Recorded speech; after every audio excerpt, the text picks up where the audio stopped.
ঢাকায় নিযুক্ত ইরানি রাষ্ট্রদূত জলিল রহিমি জাহানাবাদী বলেছেন, ইরান জুড়ে স্টারলিংকের মতো অত্যাধুনিক তথ্য প্রযুক্তি ব্যবহার করে অপতথ্য ছড়ানো হয়েছে। আর বিক্ষুব্ধ মানুষগুলোকে পুঁজি করে সশস্ত্র প্রশিক্ষণ দিয়ে ইরান জুড়ে হয়েছে সহিংসতা। আর এ কারণেই ইরানি বিক্ষোভে এত মৃত্যুর ঘটনা ঘটেছে। আজ সোমবার সকালে ঢাকায় ইরান দূতাবাসে সাংবাদিকদের সঙ্গে মত বিনিময়ে এ কথাগুলো বলেন জলিল রহিমি জাহানাবাদী।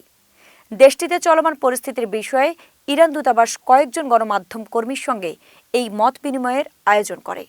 যুক্তরাষ্ট্রের স্যাটেলাইট ভিত্তিক ইন্টারনেট সেবা স্টারলিংকের মালিক বিশ্বের শীর্ষস্থানীয় প্রযুক্তি উদ্যোক্তা ও মার্কিন ধনকুবের ইলন মাস্ক।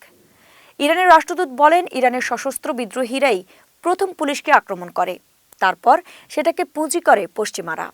আর পুরোটাই করা হয়েছে মার্কিনদের সুচারু বুদ্ধিমত্তা আর পরামর্শের মাধ্যমে। ইরানের সরকার বিরোধী আন্দোলনে গোয়েন্দা ব্যর্থতা নিয়ে করা প্রশ্নে ইরানি রাষ্ট্রদূত সরাসরি জবাব দেননি। জলিল রহিমি জাহানাবাদী বলেন, বিদেশি স্যাটেলাইট দিয়ে প্রোপাগান্ডা ছড়ানো বন্ধ করতে সমর্থ হয়েছে ইরান। তবে এখন পর্যন্ত এই আন্দোলনে নিহত ব্যক্তিদের সংখ্যা নিয়ে সুনির্দিষ্টভাবে কিছু জানাতে পারেনি ইরান রাষ্ট্রদূত।